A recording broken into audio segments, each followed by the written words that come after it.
Aos 10 anos, eu tinha vergonha de falar e achava que a minha voz causava muito ruído, gerava certo desconforto e até mesmo incomodava os outros. Aos 20 e poucos, eu namorei uma pessoa que fez de tudo para que eu acreditasse que isso era verdade. Essa pessoa me mandou fazer terapia porque, segundo ele, eu era muito problemática. Se você ainda não me conhece, muito prazer. Eu sou a Helena Meyer. Seja muito bem-vindo ou muito bem-vinda ao meu canal. Por aqui eu falo sobre os mais diversos dilemas da vida adulta, que já me tiraram o sono, mas que também já me trouxeram lições muito valiosas. E que eu escolhi compartilhar em formato de vídeo aqui no YouTube. Se você gosta desse tipo de conteúdo pensado e escrito por uma pessoa de verdade, eu tenho certeza que você vai gostar de outras coisas que tem disponíveis aqui no meu canal. Eu sei que esse parece o começo de uma história triste, e em partes é, mas às vezes as coisas mais transformadoras da nossa vida chegam de uma forma completamente inesperada. Hoje eu vou contar como foi a primeira vez que eu fiz terapia depois de adulta, o que me levou até lá, o que eu encontrei no consultório da psicóloga quando eu comecei e por que que eu acredito que essa foi uma das escolhas mais importantes que eu fiz por mim mesma nos últimos anos. Para tudo isso fazer um pouco de sentido, eu preciso voltar uns anos no tempo. Quando eu tinha uns 10 ou 11 anos, eu desenvolvi uma gagueira. Era uma trava muito grande que praticamente me impedia de falar. As palavras não saíam e quando elas saíam, depois de mais 7, 8, 9 vezes tentando e travando ao mesmo tempo, eu sentia uma tristeza muito grande. Como nessa fase da vida tudo é meio que motivo de piada, especialmente no ambiente escolar, eu me transformei na grande piada do meu grupo de amigos. Nos anos seguintes, eu frequentei o consultório de várias fonoaudiólogas diferentes por conta dessa gagueira, para que essas profissionais tentassem me ajudar com alguns exercícios de fala, de trava-línguas, enfim, não sei muito bem explicar, não sou uma pessoa técnica, mas eu fazia muitos exercícios no consultório. Só que nada resolvia o meu problema, porque quando eu fazia os exercícios, eu precisava falar com essas profissionais, eu conseguia me expressar tranquilamente, tipo uns 80, 90% do tempo. Eu tinha pequenas travas só. Depois de muitas sessões, todas as profissionais chegaram à conclusão que eu tinha alguma coisa na minha cabeça, era alguma coisa psicológica, algo que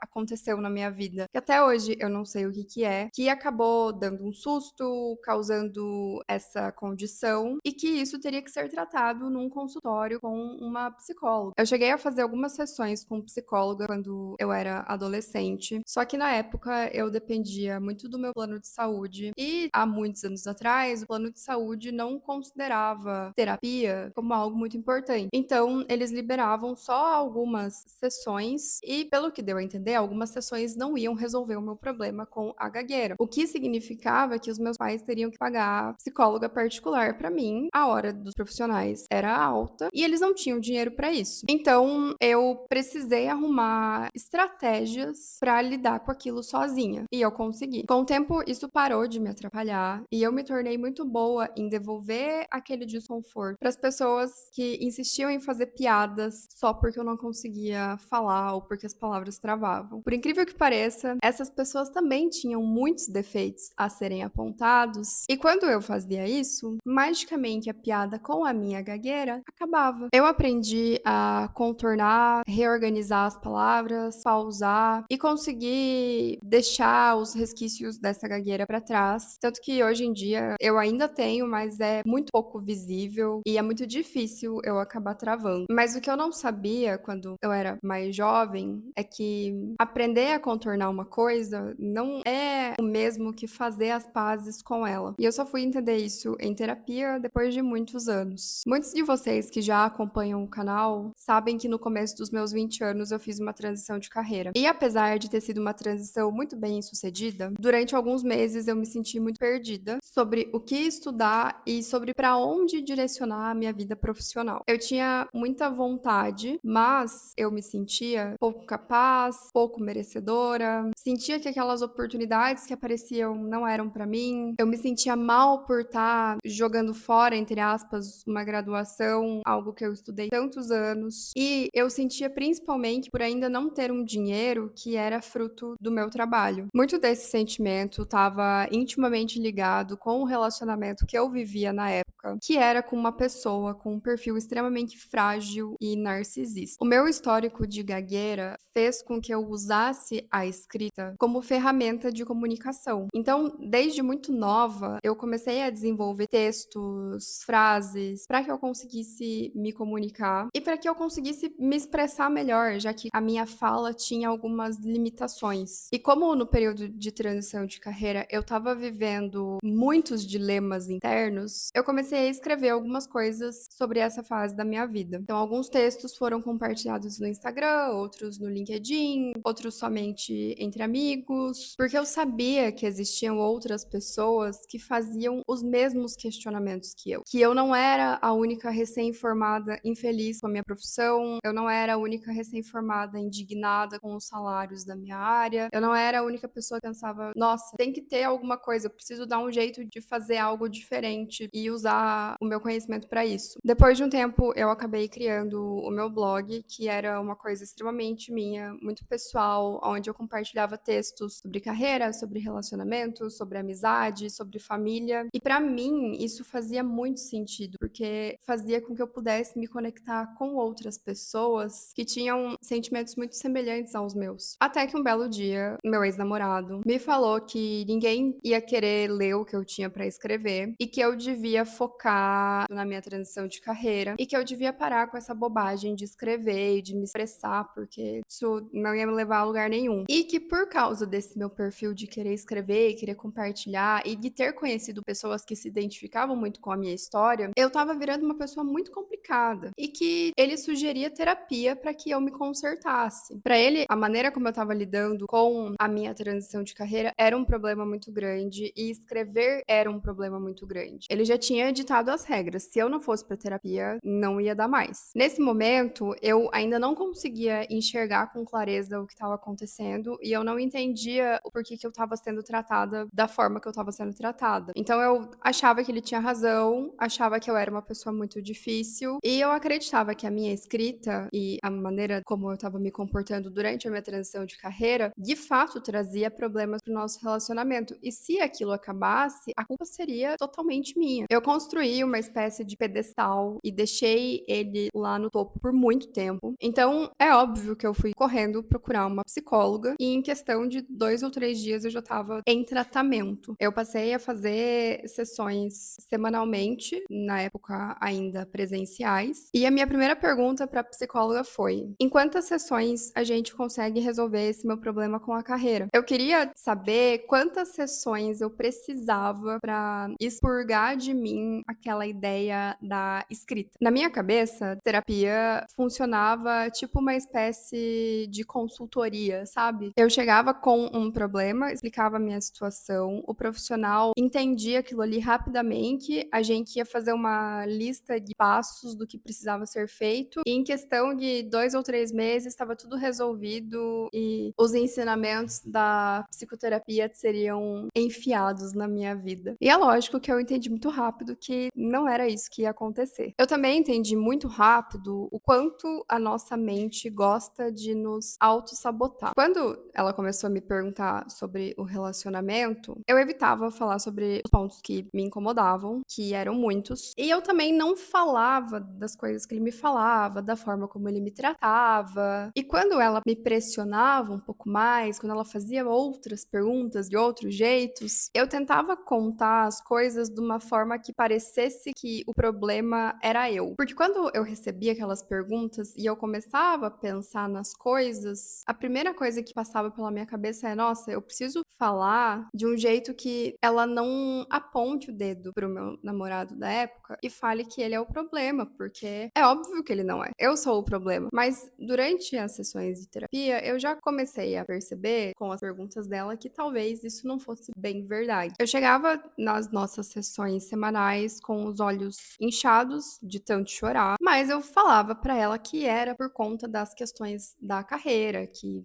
eu não sabia, estava sendo difícil, os processos seletivos eram complicados. Eu sempre dava uma driblada na situação do relacionamento. Ela me escutava sem me contradizer ou sem colocar a opinião dela ali no meio, lógico, né? Era uma pessoa muito profissional, mas as perguntas dela, que eram muito simples, geravam reflexões muito íntimas dentro de mim, e todas as vezes que eu voltava para casa e ficava perto dele depois das sessões, eu me lembrava das coisas que ela tinha me perguntado, do que a gente tinha discutido, e esse tipo de reflexão começou a desarmar aquelas versões de ser humano imaculado que eu tinha criado dele, que querendo ou não, eram o que me mantinham naquele relacionamento. Quando eu era criança, e adolescente, ali no começo dos anos 2000, eu me lembro de escutar que todas as pessoas que iam pra terapia eram doidas. A pessoa que ia pra terapia era uma pessoa fraca. Ir pra terapia era uma grande